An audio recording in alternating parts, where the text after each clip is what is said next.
नमस्कार, न्यूज 18 के digital platform पर आपका बहुत स्वागत है। मैं हूं आपके साथ अंशिका पाठक।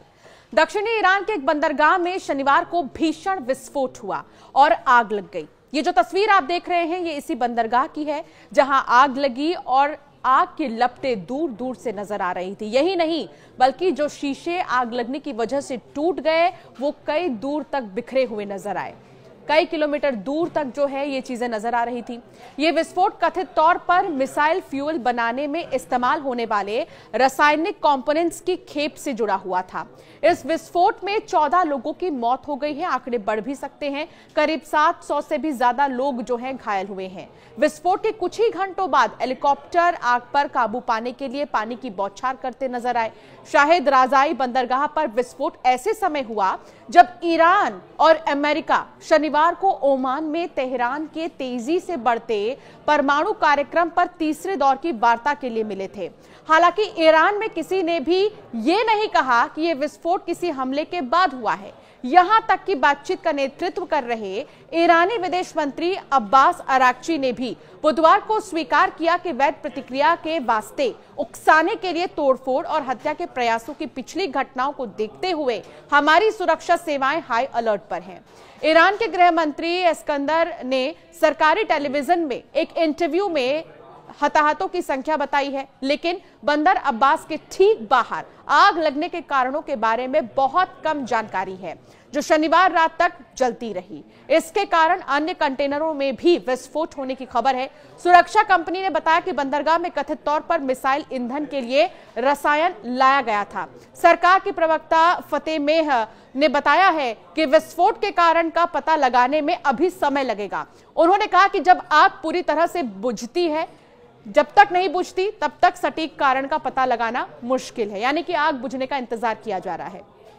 इस बीच वायु प्रदूषण के बढ़ते स्तर को देखते हुए ईरानी अधिकारियों ने बंदर अब्बास में आपातकाल की घोषणा कर दी है, ताकि लोगों की सुरक्षा सुनिश्चित की जा सके।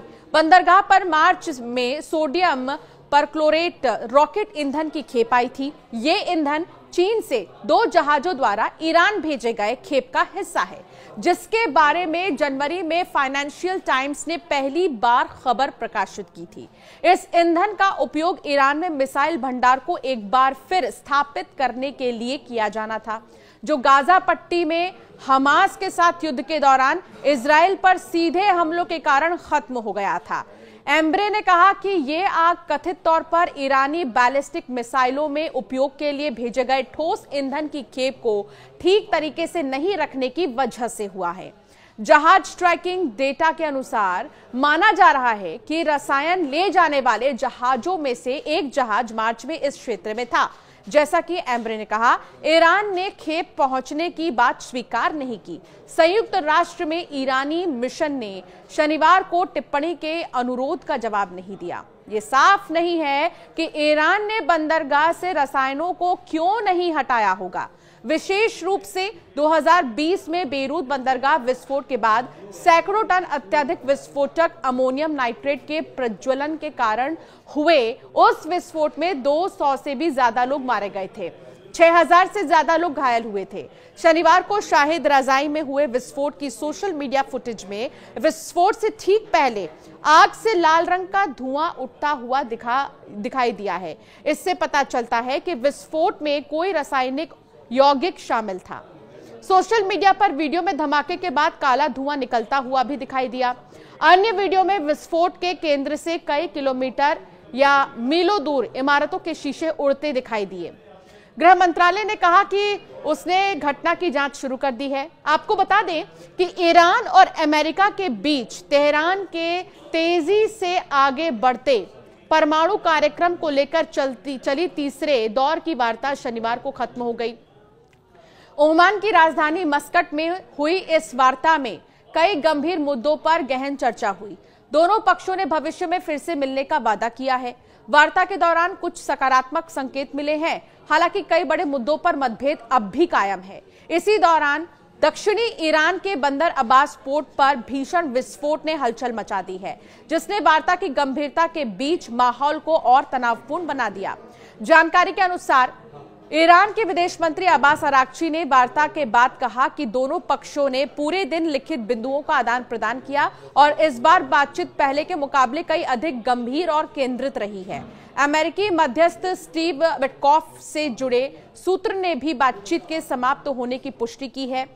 एक वरिष्ठ अमेरिकी अधिकारी ने भी वार्ता को सकारात्मक और उत्पादक बताया है। हालांकि उन्होंने ये भी स्वीकार किया कि अभी भी काफी काम बाकी है और अगली बातचीत यूरोप में शीघ्र होने की उम्मीद जताई जा रही है।